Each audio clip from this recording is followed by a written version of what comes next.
Voici le thème que l'Esprit de Dieu a bien voulu nous proposer. La nouvelle création. La nouvelle création.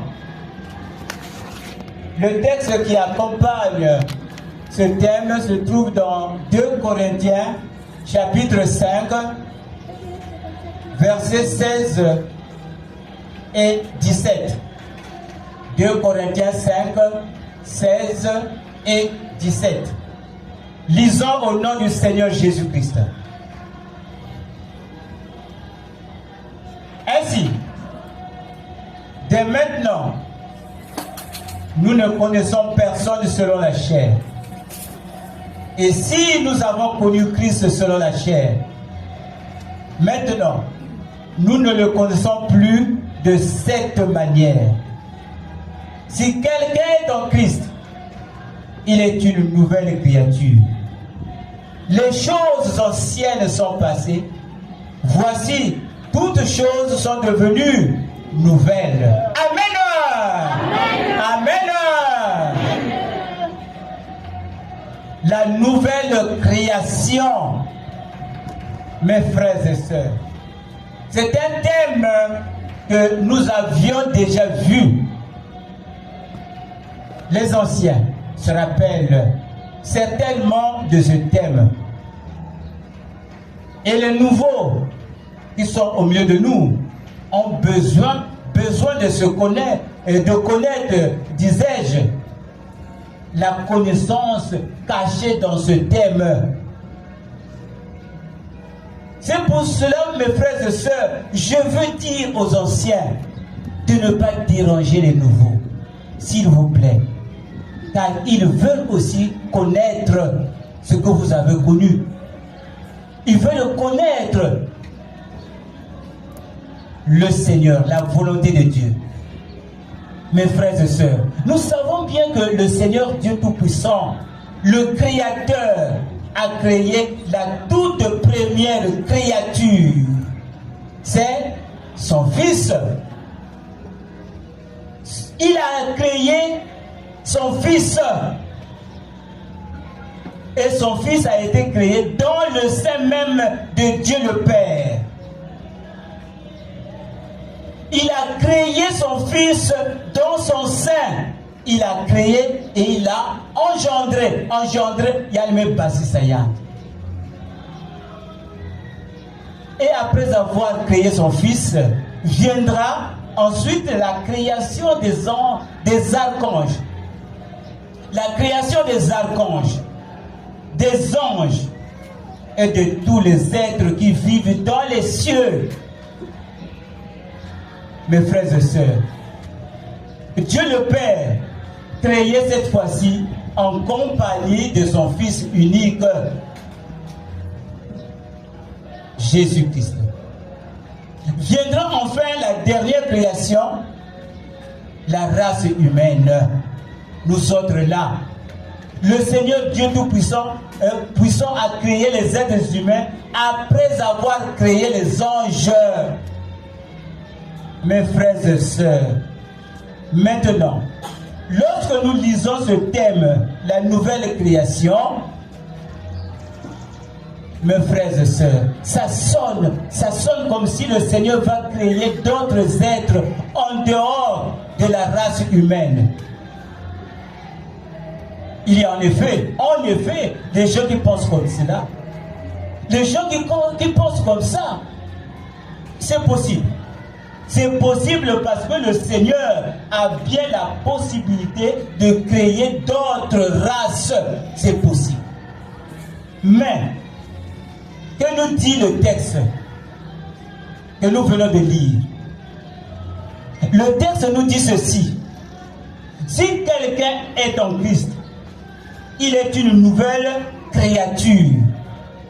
Les choses anciennes sont passées. Voici, toutes choses sont devenues nouvelles. Je voudrais, mes frères et sœurs, que nous puissions faire attention. Saint Paul, inspiré par le Saint-Esprit, annonce qu'une nouvelle créature va apparaître au sein même de la race humaine. Une créature nouvelle faisant partie des humains. Cette créature-là est tirée de la race humaine. Mes frères et sœurs, cette créature est déjà apparue. Elle est déjà apparue. Voici ce qui se passe. Qu'est-ce qui se passe? Dès qu'une femme est enceinte, il y a une nouvelle créature que le ciel est en train de tisser dans le ventre de la femme. Et dès que la femme est prête à manifester cette nouvelle créature, mes frères et sœurs, mais cela est toujours accompagné de douleurs d'accouchement. Misongo, la douleur va passer à misongo. Et la femme se tord de douleur, pouf! Elle met au monde un enfant. Voici une nouvelle créature qui est née. Un enfant tout beau, qui fait partie de la race humaine. Mais ici, en vérité, il ne s'agit pas d'un enfant qui va naître charnellement. Il ne s'agit pas d'un enfant qui va naître charnellement, mais il s'agit d'un autre être qui va naître spirituellement, qui fait partie toujours de la race humaine. Mon frère, ma soeur, il y a des choses qui se passent dans le monde. Mon frère, il y a des choses qui se passent dans le monde auxquelles le chrétien ne prête pas attention. Et pourtant, nous nous rendons compte que le monde boue. Le monde boue, oui, le monde boue. Nous constatons quoi? Nous constatons la souffrance, Bampasi. Nous constatons la douleur, les difficultés, les peines. Qui n'a pas dit aïe, c'est dur de vivre sur terre? Qui n'a pas dit cela? Qui n'a pas poussé de tels soupirs? Or, tout cela, ce sont des douleurs, ce sont les douleurs d'accouchement. Les douleurs d'accouchement. Mes frères et sœurs, il y a des êtres qui, faisant partie de la race humaine, sont en train de naître spirituellement. Mais beaucoup de gens ne le savent pas. Ce sont les chrétiens qui contribuent à cette nouvelle naissance. Alors, on peut dire qu'il y a une métamorphose. On peut dire qu'il y a une métamorphose qui est en train de se réaliser. C'est-à-dire, il y a un changement d'état qui s'opère chez les humains. Mon frère, ma soeur, prenons une illustration. Pour illustrer cela, prenons cela l'image de la chenille qui dongolo. Mon frère, nous connaissons la chenille.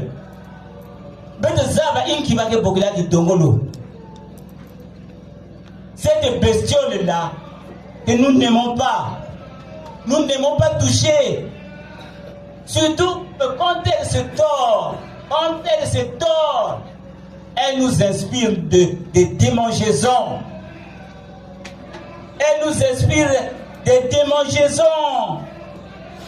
Et du dédain au toucher.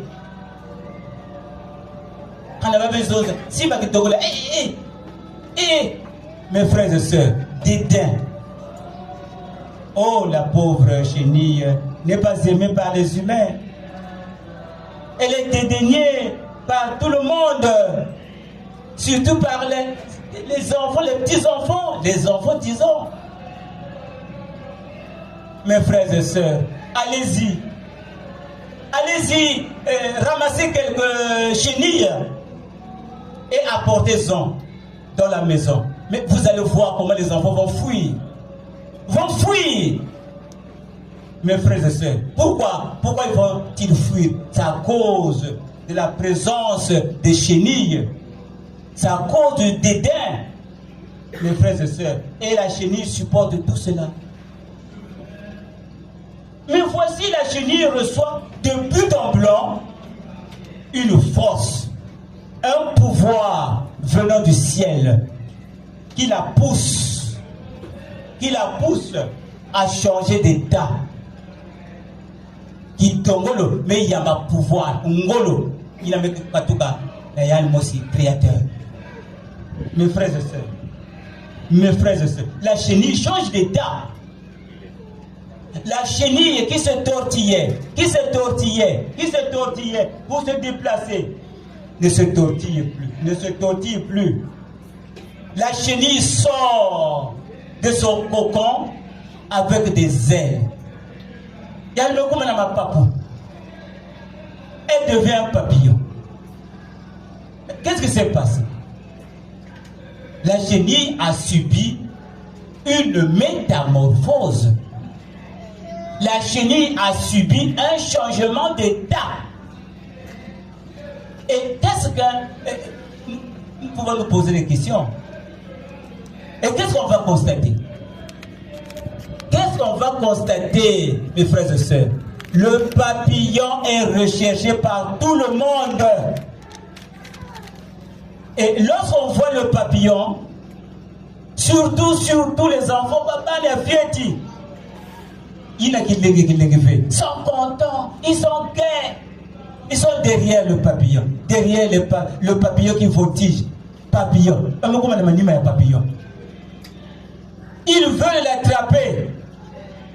Car les couleurs des papillons ou du papillon les attirent, les fascinent. Mes frères, mais il y a des savants qui passent ou qui dépensent leur temps, qui utilisent leur temps à faire la collection des papillons. Mais pourquoi tout cela? Parce que la chenille a changé d'état. Mais c'est un grand message que le Seigneur nous fait connaître. C'est un grand message.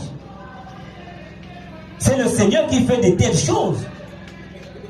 La chenille qui est dédaignée est maintenant appréciée de tous. Parce qu'elle a changé d'état. Aujourd'hui, c'est le Seigneur Jésus-Christ qui nous dit ceci. Baba Niamou, mes enfants, l'homme a la possibilité de changer d'état. C'est le Seigneur qui nous dit, Baba Niamou, l'homme a la possibilité de changer d'état. Il suffit seulement qu'il puisse recevoir mon pouvoir. Mes frères et sœurs, mais le texte que nous avons lu dit quoi? Le texte dit ceci. Dès que quelqu'un est uni au Christ, il est un être nouveau. Tout ce qui était ancien a disparu. Ma vague, il voit la yandi. Et ce qui est nouveau est là. Ma comportement, ma vandolo, ma diatu de moté, le kumana yandi. Quand il y a un yibi, il y a un yiba diaka.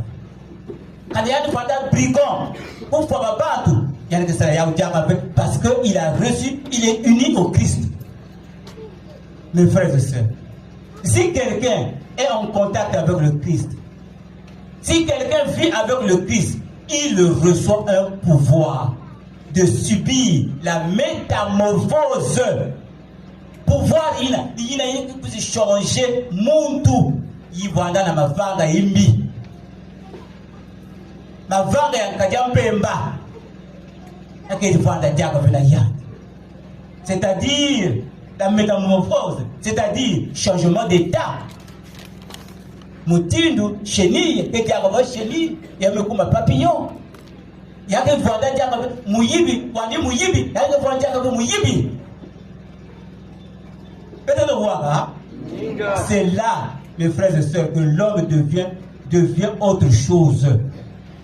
L'homme qui était dégueulasse, saleté, saleté à cause de ses péchés, ne l'est plus. Mon frère, il présente maintenant une nouvelle nature. Mais il y a eu un problème grave. Il y a eu un problème grave, mes frères et sœurs, au sujet de la nature de notre Maître Jésus-Christ. Quel problème? C'est quel problème? Mais il y a eu des gens qui ont bien refusé qu'il était né sans père physique.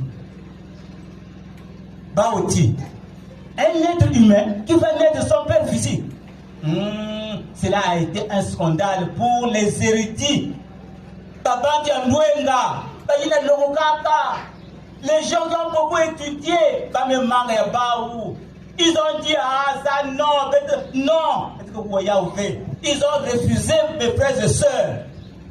Montrez-vous, papa, il le fait. Papa, il le fait. Les érudits. Ils ont refusé de croire que Jésus-Christ est né sans père physique. Alors, mes frères et sœurs, Jésus va grandir. Il a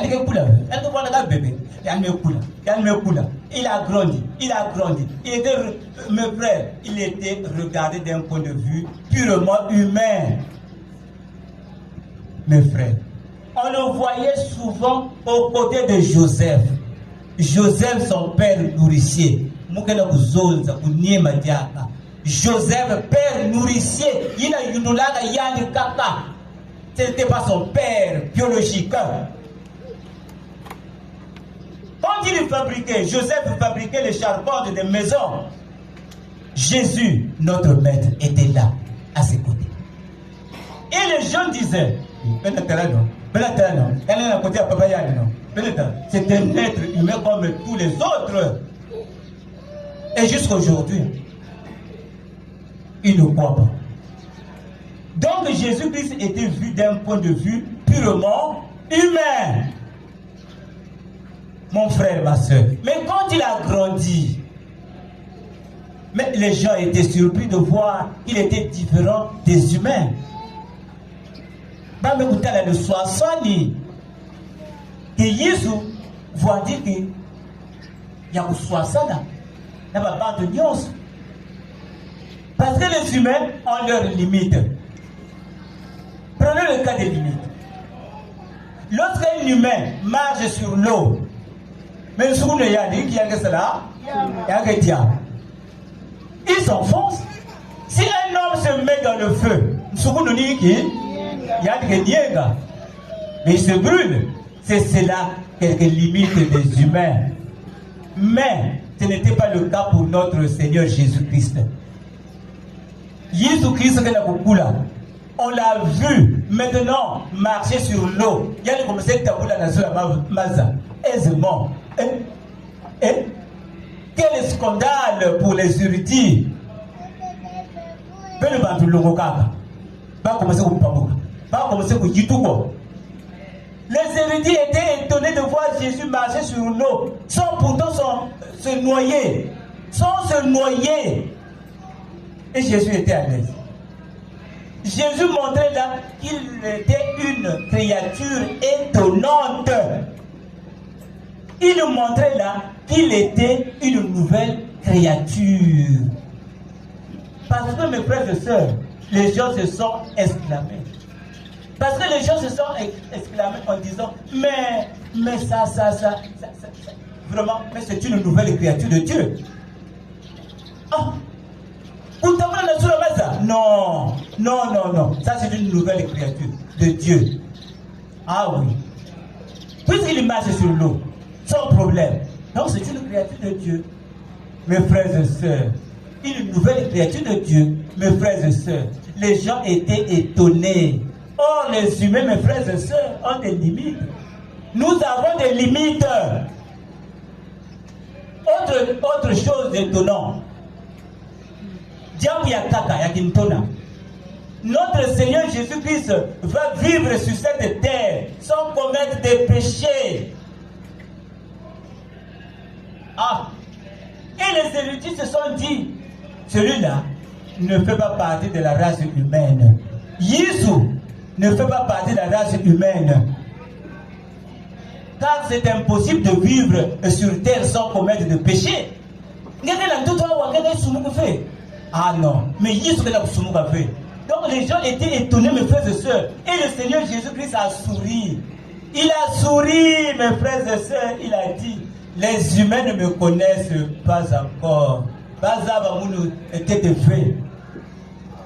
Et le Seigneur a prié son Père. Il a dit, Père, que les humains puissent connaître le Fils de Dieu. Fungula ba umeso. Bazaba. Mwana yansabi. Bazaba munu. Fungula ba umisu. Le Seigneur Jésus-Christ, mes frères et sœurs, avait la nature humaine et la nature divine. Il y a la nature humaine, la nature divine. Jésus-Christ était réellement le Fils de Dieu par son comportement. Et cela s'est fait voir à l'œil nu. Alors, c'est à partir de là, mes frères et sœurs, que les humains regardaient maintenant Jésus-Christ d'un point de vue spirituel. Leur façon de regarder Jésus avait changé.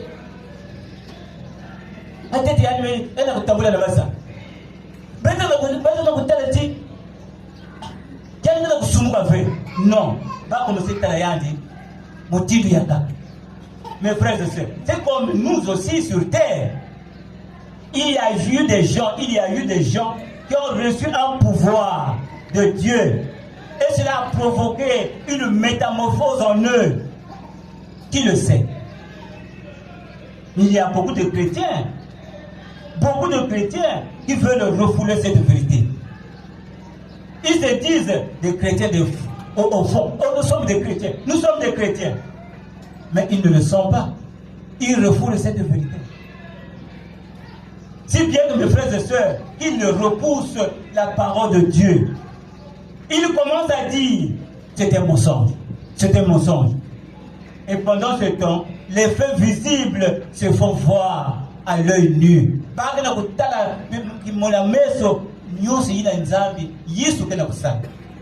Revenons, mes frères et sœurs, revenons. Il y a maintenant des gens sur terre qui font partie de cette nouvelle création. Cette nouvelle création. Et comment? Ces gens-là apparaissent, naissent avec certaines facultés. Nous savons bien que tout homme naît, c'est pour commettre des péchés, excepté notre Seigneur Jésus-Christ. Or, il y a des gens qui naissent sans pourtant mentir dès leur naissance. Ils sont en train de grandir. Ils deviennent jeunes. Ils deviennent adultes. Ils deviennent vieux. Mais ils n'ont jamais menti. L'ouvunu que le veut la katiantima ya bao. L'ouvunu que le veut la bikoba ya bao. Ils n'ont jamais prononcé un mensonge. Savez-vous que ces gens-là existent sur terre? C'est ceux-là qui font partie aussi de la nouvelle création. Car le commun de mortels naît pour mentir. Comment se fait-il qu'il y a des gens qui naissent pour ne pas mentir? Comment? Mais c'est parce que ces gens-là ont reçu le pouvoir. Le pouvoir qui les pousse irrésistiblement à ne pas mentir. Mes frères et sœurs, ô Seigneur Dieu Tout-Puissant, notre Maître, tu es merveilleux. Tu fais subir la métamorphose aux humains qui deviennent comme des êtres glorieux. Comme le Seigneur Jésus-Christ est différent des autres. Notre Dieu, tu es merveilleux. Mes frères, il y a des gens sur terre qui n'ont jamais connu de sexe.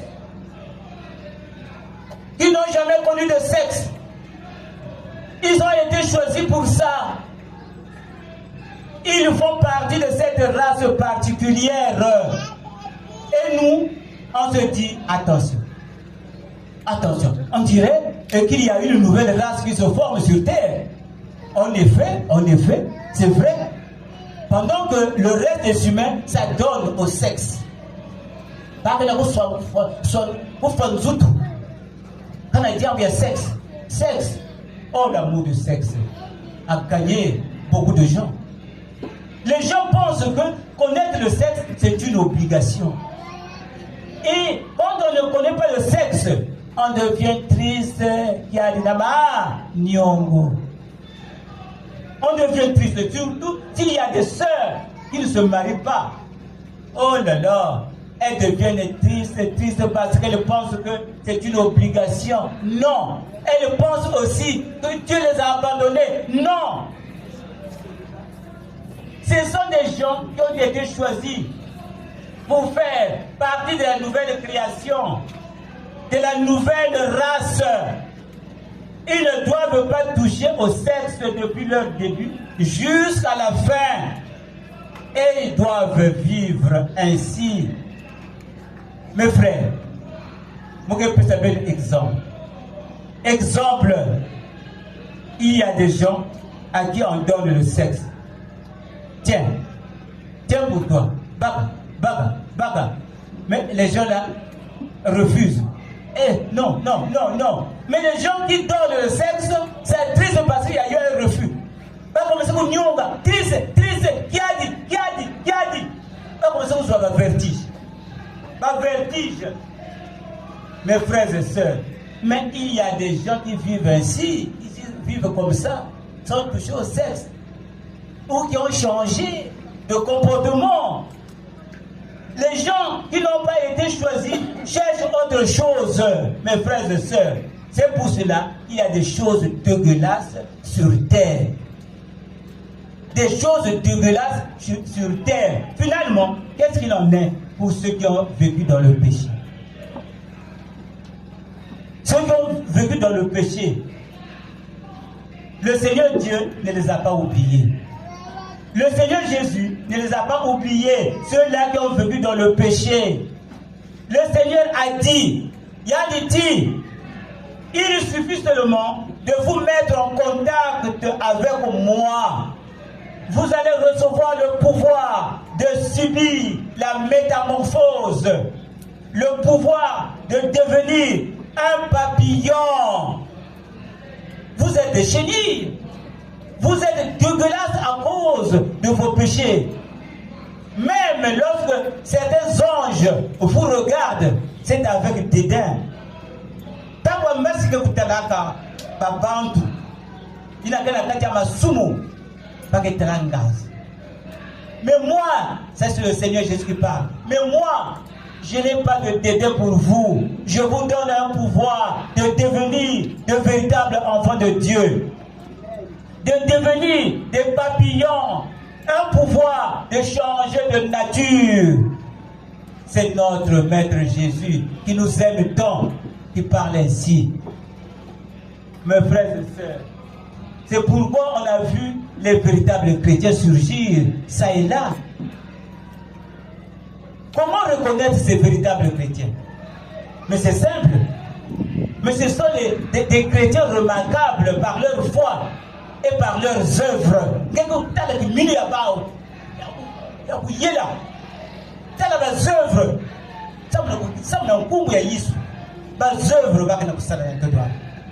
Ce sont des signes qui montrent que ce sont des véritables chrétiens. Prenons l'exemple d'une sœur. Une sœur qui chante dans une chorale.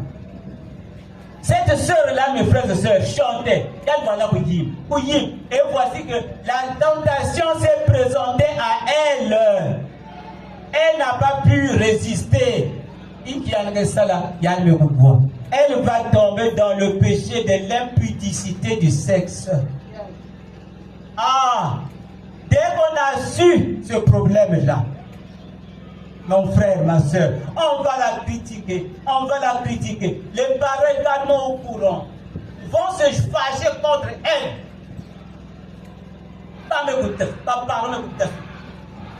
Et le garçon n'était pas épargné, qui avait commis cela, sera acculé et menacé. Que de bruit, mes frères et sœurs, ce péché a suscité. Si bien que cela a attristé même les serviteurs de Dieu. Mes frères et sœurs, lorsque la sœur choriste s'est mise à regretter son péché, dans les pleurs et la prière, tellement qu'elle a été acculée, le pouvoir de Dieu est tombé sur elle, tombé chez elle dans le pouvoir. Elle reçoit le pouvoir de Dieu. Elle a réagi, elle a changé. Mes frères et sœurs, c'est ce que le texte que nous avons lu a dit. Le texte a dit quoi? Dès que quelqu'un est uni au Christ, il est un être nouveau. Tout ce qui était ancien a disparu. Voilà. Ce que la sœur là a posé comme acte a disparu. Ce qui est nouveau est là. La fidélité au Seigneur. L'abstinence. Mes frères et sœurs, les gens ont continué à faire des commentaires. Commentaires. Alors, d'autres commençaient même à faire des visions pour apeurer la sœur. Ça vous se couvre la peau. Pendant ce temps, mes frères et sœurs, la sœur n'a connu qu'un seul sexe. Et elle a changé de comportement. Mais c'est ça qu'on appelle la nouvelle création. C'est ça ce qu'on appelle le changement d'état. Pourquoi nous voulons vivre dans le soupçon? Ça, on a qui? Pourquoi nous aimons nous intéresser au péché des autres?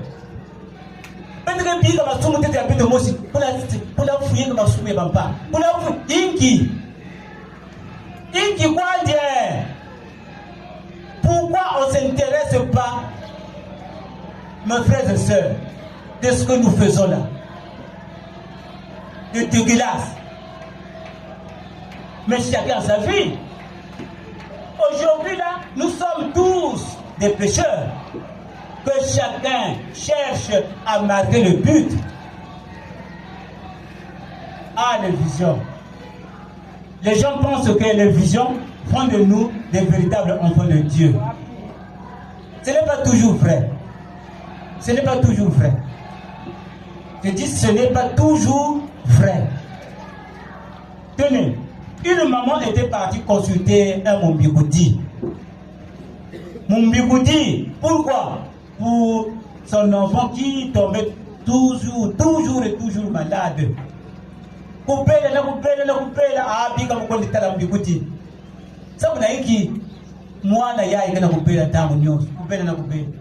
savez ce que le Mumbigoudi, pardon, va voir en vision. Le Mumbigoudi va voir un gros manguet dans la parcelle de cette maman. Il y a Tcheleka. Mes frères, un gros manguet était dans sa parcelle. Le Mumbigoudi va ajouter ce manguet là. Maman, c'est un abri de sorciers. Il y a que qui voient tous les bandoki. Si d'où la solution, c'est de couper ce manguet-là. Mes frères et sœurs, le manguet qui produisait de belles mangues, mais malgré ça, l'enfant tombait malade. Moi, je continue à couper, toujours malade. Pourquoi ne pas aimer la parole de Dieu? Pourquoi ne pas aimer la parole de Dieu? Quand la vision ne va pas de pair avec la parole de Dieu, mieux vaut laisser. Bika ya vision. Il faut demander le pouvoir de changer le comportement. Il ne faut pas imaginer ce qui n'existe pas. Chacun de nous doit chercher à subir la métamorphose. Donc pour l'homme à la Zambie, Maître Soba. C'est pourquoi il y a des enseignements que nous devons abandonner. Les enseignements, mes frères, qui nous éloignent de Dieu, qui nous éloignent du Seigneur, tels que l'enseignement de la sorcellerie ne vient pas de Dieu. Jésus dit, il y a qu'un enseignement ya moulouvé. Pedro Wayaou. Il y a même carrément quelqu'un l'enseignement qui nous dit. Mais depuis même carrément, vous le résultat malheureux qu'il vous. Donc le Seigneur dit ceci, mes enfants, paix ne va pas l'amour. Il y a qu'un enseignement ya moulouvé Jésus. Le tribalisme, la réincarnation, quand la monde me bouge pas, dans l'enseignement, il y a éloigné que Pedro, Nanza, la réincarnation, c'est-à-dire quand la monde me bouge pas au Congo, il y a le Kula, il y a le foi, il y a le coin de Boutama à Diakana RDC par exemple, il y a le Kula, même foi. Il y a des gens qui aux États-Unis par exemple. Vous voyez la réincarnation. Il y a un enseignement qui est sauvé. Notre enseignement, c'est l'incarnation, pas la réincarnation. Et d'autres sciences ésotériques, ni pas d'enseignement, il y a éloigné de bête na Yisou. Ce sont ces enseignements qui nous éloignent de Dieu. Mes frères et sœurs. Lorsque le Seigneur va revenir, sur quel point allons-nous nous enorgueillir? Sur quel point? Parce qu'il faut que nous puissions nous tenir debout devant le Seigneur. Certains diront, ah Seigneur, tu sais bien que je suis né dans le péché. J'ai vécu dans le péché. Et tu viens me trouver dans le péché, Seigneur. Le Seigneur va lui répondre. Le Seigneur dira ceci. Mais il y a des gens qui ont changé de comportement. Pourquoi toi tu n'as pas changé de comportement? Personne ne voit pas. Ah oui. Même si nous sommes nés dans le péché, il n'y a pas un point vraiment sur lequel nous pouvons subir la métamorphose. La métamorphose. Vraiment. Lorsque nous écoutons la parole de Dieu,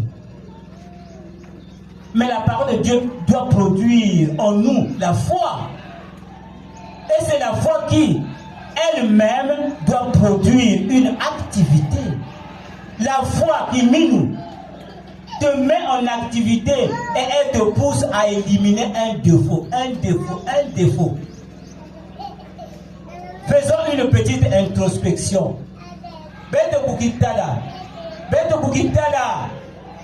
Maintenant, depuis que nous écoutons la parole de Dieu, combien de défauts avons-nous effacés, mes frères, en nous, grâce à l'activité de notre foi en Jésus-Christ?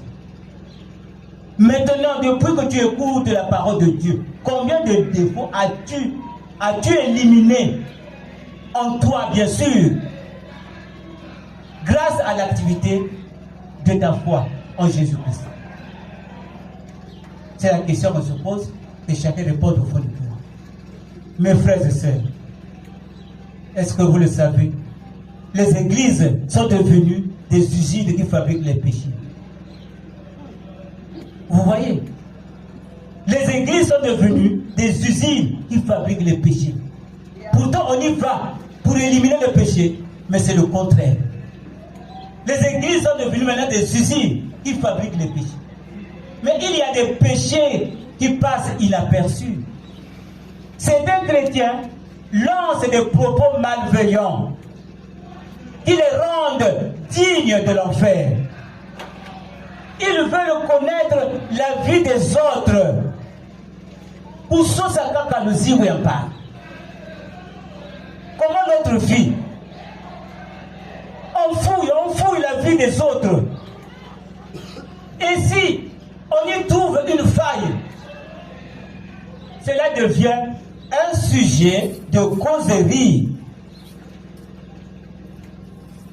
Oh, D'autres encore vont dans les entreprises de téléphonie mobile. Pour aller faire quoi? Mais pour prendre l'historique des appels des serviteurs de Dieu. Mon frère, ma soeur. Pour faire quoi? Mais pour en faire un sujet de critique. Mes frères et sœurs, je voudrais rafraîchir votre mémoire. Nous savons ce qui s'est passé aux États-Unis.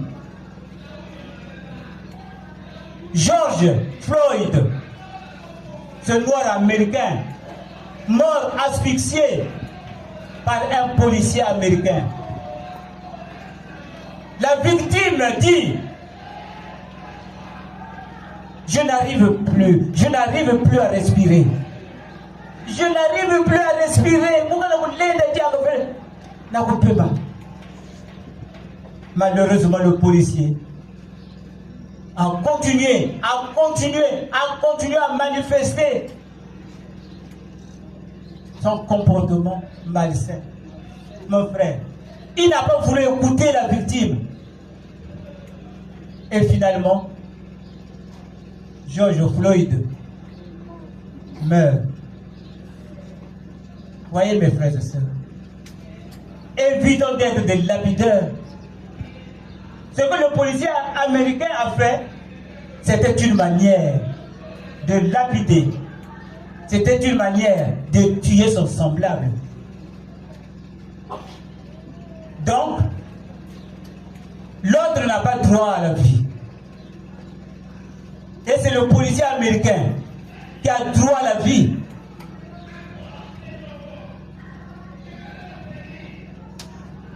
Mon frère, le policier américain, Dieu le supporte sur cette terre de vivre. Dieu le supporte. Mais pourquoi lui, à son tour, ne supporte pas son semblable? Si on s'activait tous à rechercher que la foi produise quelque chose en nous, on ne devait plus perdre du temps à s'occuper des autres. Les autres, c'est-à-dire les défauts des autres, s'occuper des défauts des autres. Mais il y a longtemps que nous sommes des chrétiens, n'est-ce pas? Ce n'est pas hier seulement, il y a longtemps. Malheureusement, nous sommes toujours dans les mêmes défauts. Mon frère, ma soeur, on n'a pas changé de comportement. Or, le secret, c'est de devenir une nouvelle création. C'est à cela que nous devons aspirer. Devenir une nouvelle création. Devenir une nouvelle création. Sur ce, veuillez vous lever, mes frères et sœurs, pour la conclusion. En conclusion, nous allons lire le même texte. 2 Corinthiens 5, 16 et 17. Relisons au nom du Seigneur Jésus-Christ. Ainsi, dès maintenant, nous ne connaissons personne selon la chair. Maintenant, je reprends mes frères et sœurs. Ainsi, dès maintenant, nous ne connaissons personne selon la chair.